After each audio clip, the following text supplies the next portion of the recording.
So we will go ahead, excuse me, and get started. I just want to welcome you to the new director training that we are providing. And today I will be going over a division overview.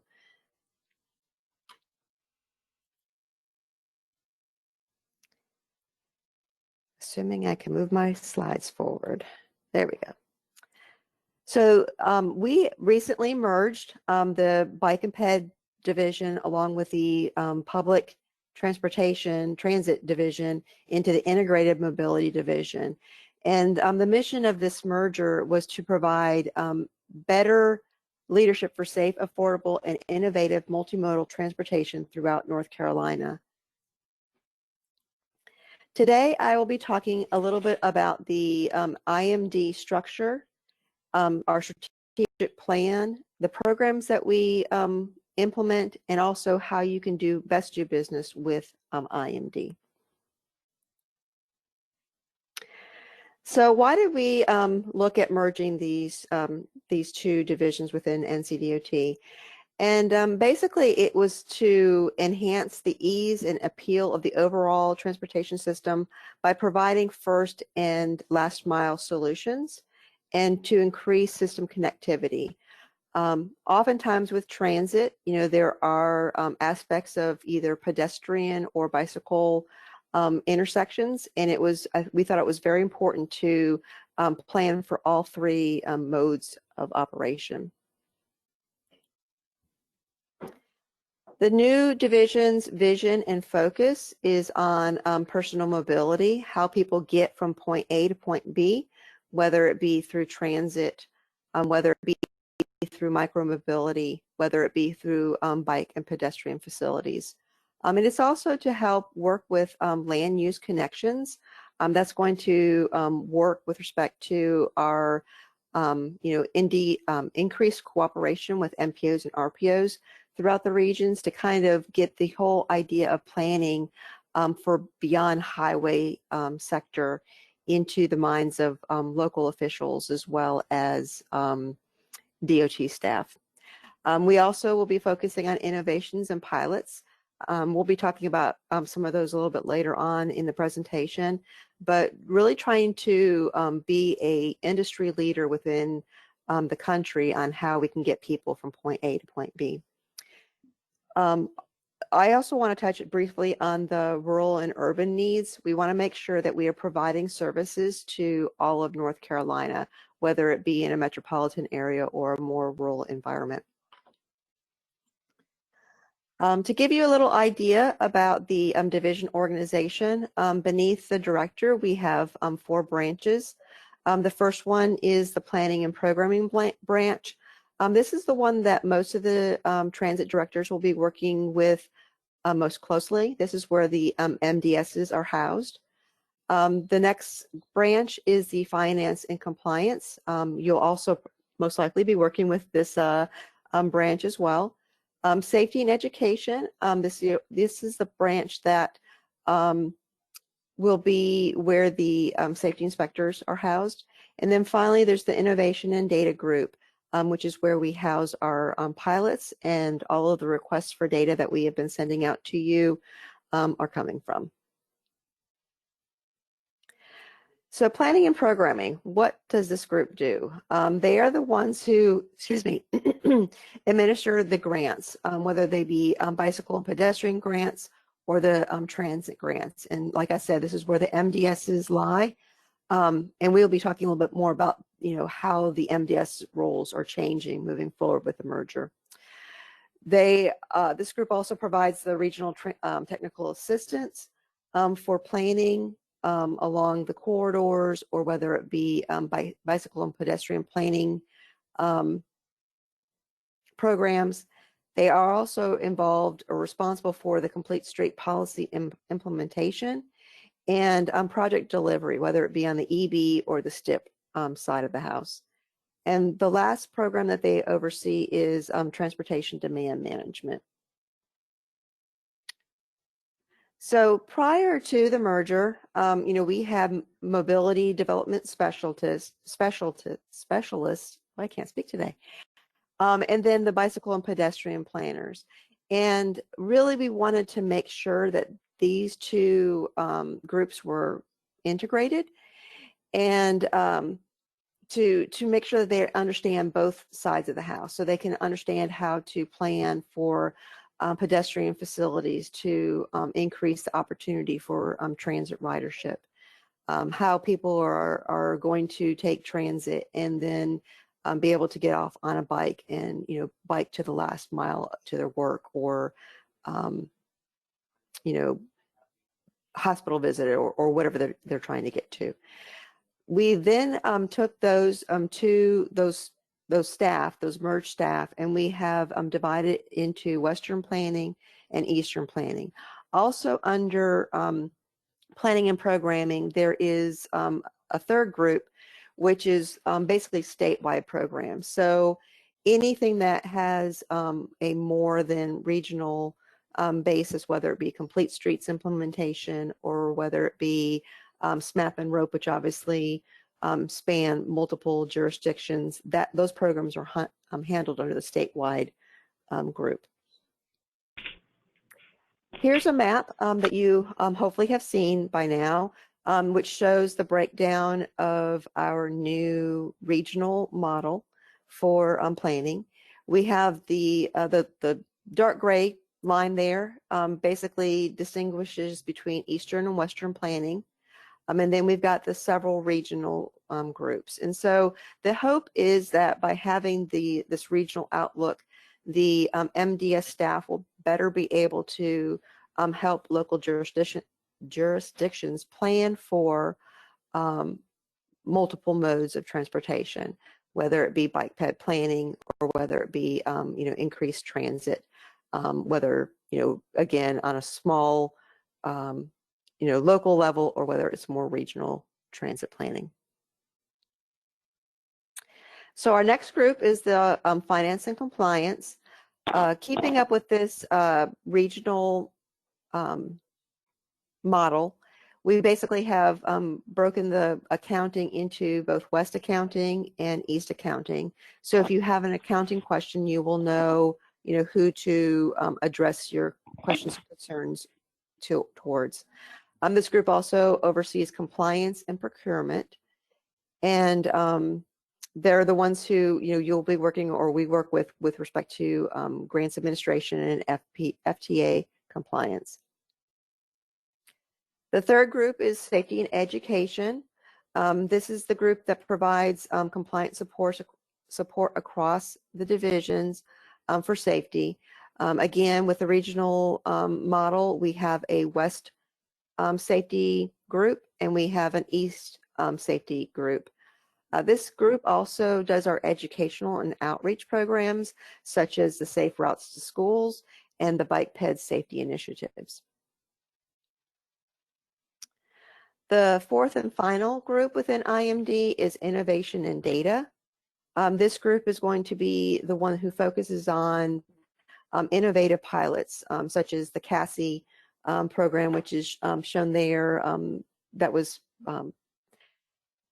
put out to NC State for the short period of time until obviously we had some issues with something called COVID.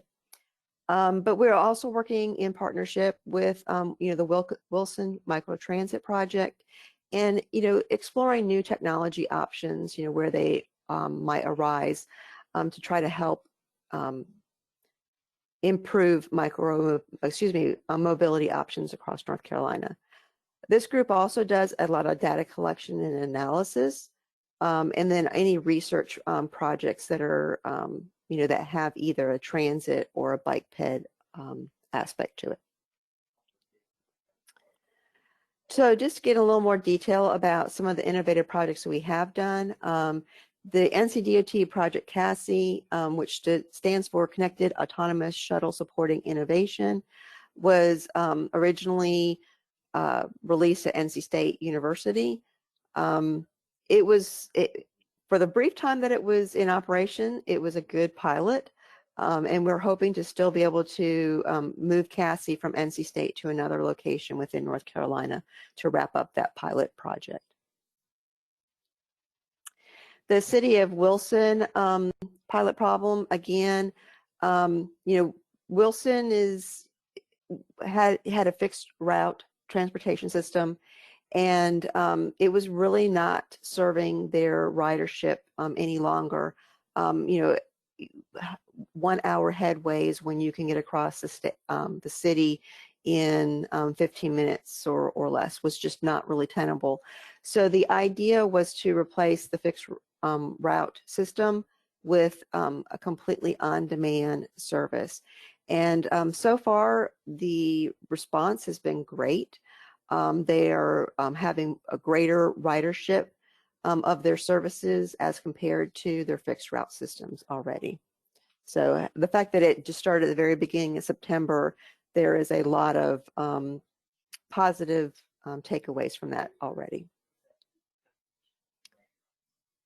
So with respect to data analysis, just to give you some ideas, some of the things that we are looking at is, you know, fatality rates with pedestrian counts, you know, how it compares from one month to another, to try to determine whether programs that we're implementing or projects that we have funded are improving the incidence of either injuries or fatalities for our pedestrian riders. And then, of course, with this, you know, we had with COVID, we've been requesting a lot of information from our transit systems on costs and you know, impacts to trips, and trying to figure out, you know, where that shortfall in funding, you know, might actually be occurring. So again, you know, I thank all of you for participating in that collection of information. It is very important for us to be able to collect as much good information as we can to help inform decisions. So before there was IMD, there was, you know, bike ped division, and there was PTD division. So the strategic plan previously was to basically look at how to incorporate walking and bicycling safely into the lifestyles of North Carolina's residents. And their focus was on mobility, safety, health, economy, and the environment. This kind of just goes over briefly the transit strategic framework. So again, because there was two divisions, there was two different strategic plans.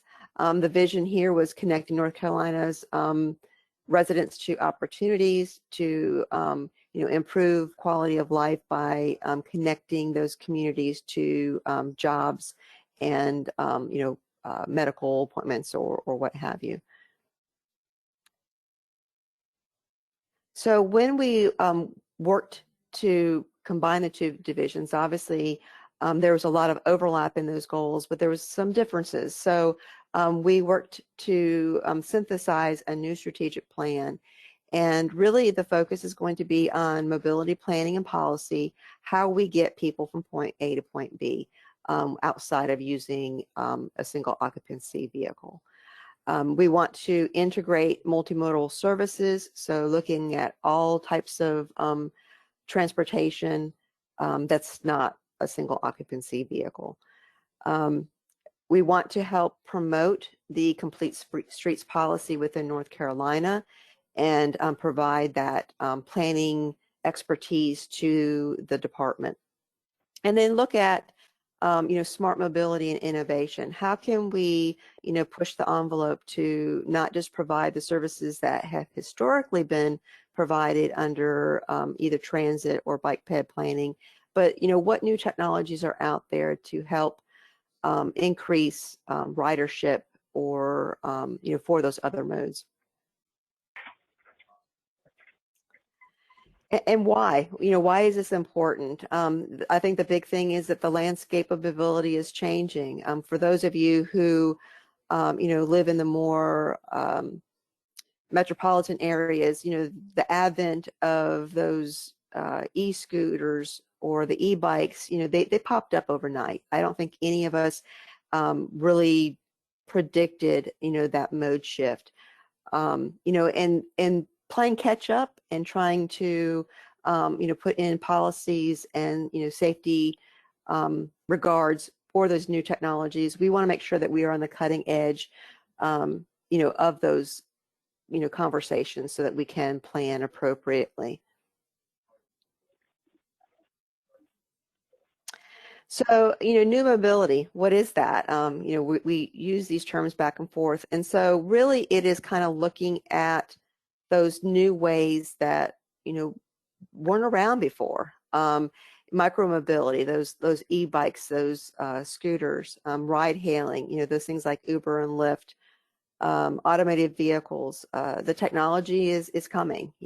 Most vehicles are at least a level 1 autonomous level, where you've got, ABS braking or things that, the car is doing things for you. And, getting that level of comfort and making sure that we have the proper, safeguards to ensure the safety of both the motoring and pedestrian communities is very important. Car sharing. Some of the universities are having these models where they are sharing, vehicles. Mobility as a service. What is that going to look like? If you are, a person trying to get from point A to point B, that's what's important to you, not necessarily how you get there. And developing an application where you can, schedule paying for a bike, for instance, like one of those e-bikes. Then getting on a transit bus and then, having a safe, pickup for maybe an Uber or a Lyft. So, trying to figure out how we can connect all of those mobility services. And then the final one, obviously, is the microtransit. So, where can we, use this Wilson model for other transit opportunities?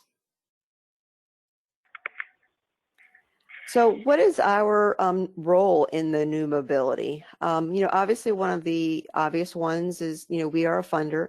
We are the conduit between FTA and the 5311 systems, as well as some of the 5307 GA systems on receiving those funds. We also work in developing policy. So, how we are going to engage with stakeholders to ensure that we have rules and regulations to ensure safety with respect to, these new mobility options.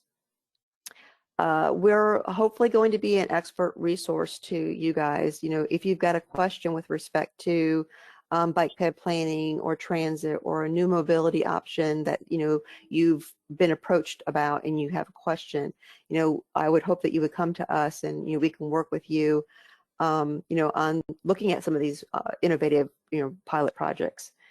And then, being a thought leader. So we don't want to just, be an expert for, North Carolina, but we would also like to be able to be leaders within the United States in how we can promote new mobility. So when it comes to project development process for new mobility, what is the process that we're going to be looking at? So really it's identifying a problem. And that's where we really would look towards the transit systems or the local municipalities as to what is the problem that you're seeing, what's not working with what you have that is currently in place.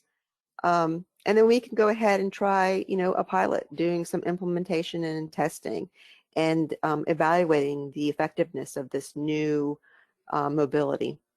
And then if it works, let's go see how we can scale it and replicate it in other places in North Carolina.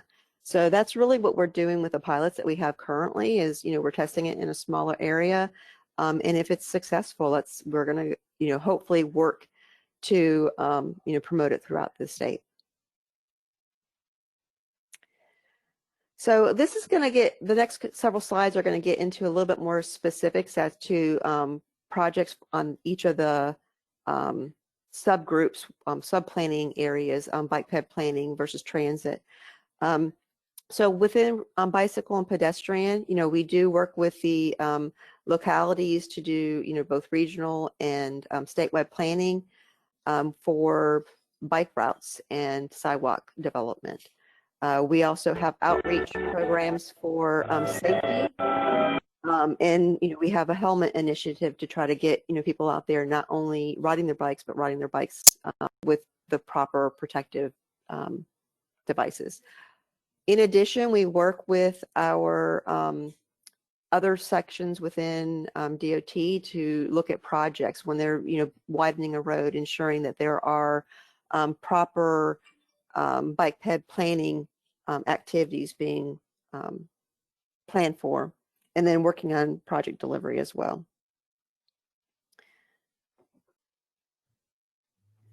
So within bike and pedestrian, right now we're still working on merging our budgets, but currently we receive about $914,000 in state funds for bike ped planning, which leverages $2.5 million in federal funds.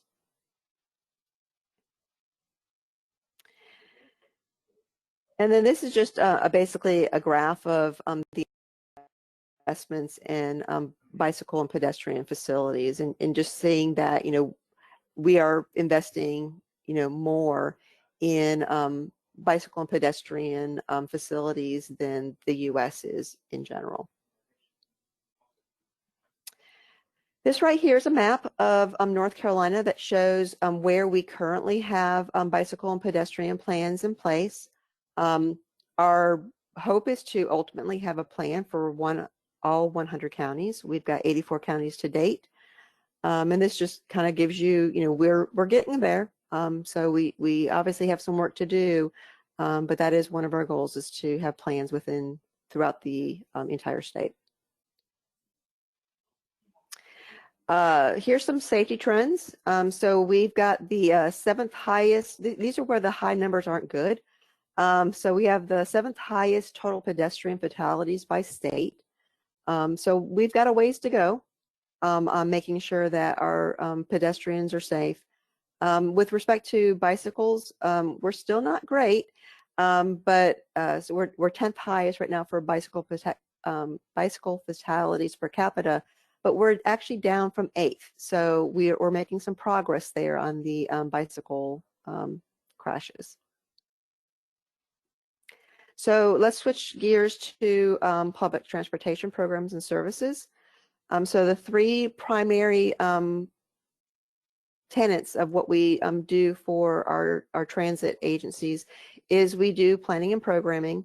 So again, we incorporate transit into our comprehensive transportation plans to ensure that we have that we plan for the need for transit within all 100 of our counties. We also look at safety and compliance, doing driver's training, inspections. We also do work with procurement. And then finally, one of our biggest things, obviously, is the grant administration. We do the grant authorization, and we pass through the funding to our systems with respect to the FTA funds that we receive. This is a similar map to what I showed for bike and pedestrian, but this is kind of a snapshot of where our transportation systems are across the state. So in red, you see highlighted our consolidated systems. The little dots are our local public systems. We've got 99 systems within North Carolina, and these, it's very important how much transit provides to North Carolina, not just in the 70 million passengers that we transport each year, but also the over 11,000 jobs that transit provides to North Carolina residents. Just another snapshot again on the budgeting side of house. So we receive, this obviously needs to change a little bit because this captures SMAP and ROPE, and obviously we did not receive that this year. But in a typical year, we receive about $45 million in state funding, and then that leverages an additional 70 million in federal. But the big takeaway I want you to see here is the local government funds. So, we are, you guys are definitely a partnership in transit. And this is seen by the fact that a lot of the funding that we receive is requires a local match. So state investments in public transportation. I went ahead and left, these slides in here because we do see great value in SMAP and ROPE, and everything we've heard thus far is that the zeroing out of these two funds was just, for this year. And it's very important to look at this. I mean, SMAP is distributed to 26 systems. ROPE is all 100 counties. We also provide funding for the International Trade Show transportation to help, have transit help support the furniture market. We have federal match assistance, whether it be admin, capital, operating, and planning. And then in normal years, we also still have state programs such as the intern and apprentice program, travel demand management, and then also technology, looking at how we can leverage statewide technology options to benefit all systems. So how do you do business with IMD? The first stop should always be your MDS. This is, they're going to have the best information with respect to, planning and reporting requirements. They're also going to be, if you've got a question about your claim or really anything, they are the first person that you should be reaching out to. And they are going to be the ones who are going to facilitate, coordination with any other groups in IMD as needed, whether that be finance, procurement, accounting, safety, and security. So they are your one-stop shop. Obviously, if you've got if you've reached out to them and you're not getting the responsiveness, still feel free to elevate concerns to John Feinhodge, who oversees the MDSs, or to me if there's any questions with respect to that. And then we are also working to develop within IMD subject matter experts to provide answers to very specific questions. So once we have identified staff that maybe, say, for instance, is the complete street expert, or the person who you really want to talk to about different mobility options, we will identify those staff people and we will publish that once we have identified that moving forward. And then here are just, the next several slides are just some of the resources that we have available to you. This is for bicycle and pedestrian. This is the link up here, and these slides will be made available to you after this presentation, so you can follow the links directly. But this is just kind of like what it looks like. And so again, we've got connect pages as well as, forward-facing pages. We use a lot of smart sheets to transmit information for you. We provide every year the benefits of transit, not traffic, that would be bad. The benefits of transit, graphics. So if you need, this information, we have it actually on a county basis. So it's very specific to your county or your transit system to be able to help promote, the benefits of transit. And then here's just more, again, bicycle and pedestrian guidelines, resources, development, snapshot of what the page looks like. And then just to wrap it up today, before I will open it up to any questions, this is the first virtual training series. The next topic that we will be doing this Thursday is on grants and finance overview, following up next week on EBS procedures and then compliance part 1. So that's the end of my presentation. I will open it up. I don't know if you're if everyone's muted, but I guess if there's any questions, you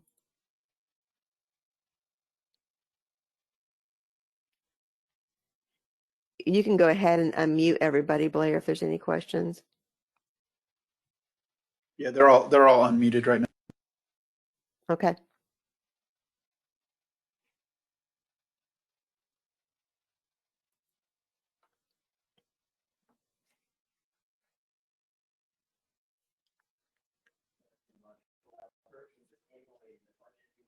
And if there aren't any questions, then then you guys will receive additional time in your morning.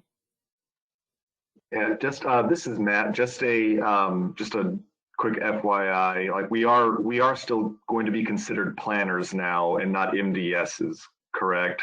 So if anyone mentions an MDS, that's basically a planner moving forward. And I think the title of those staff people, I mean, because MDS stand for Mobility Development Specialist.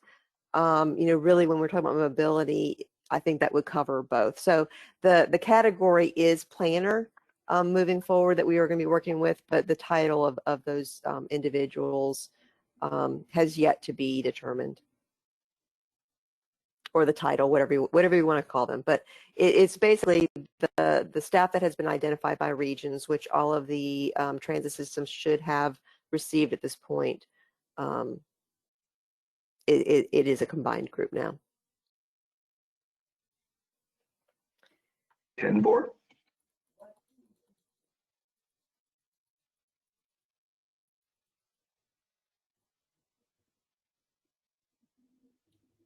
Okay, I don't see any questions really. Thank you, Melanie, for the confirmation that you've got a better understanding of IMD. That was really our purpose. But if there are no additional questions, I will go ahead and sign off and wish you guys a great rest of the day. And hopefully talk to you guys tomorrow.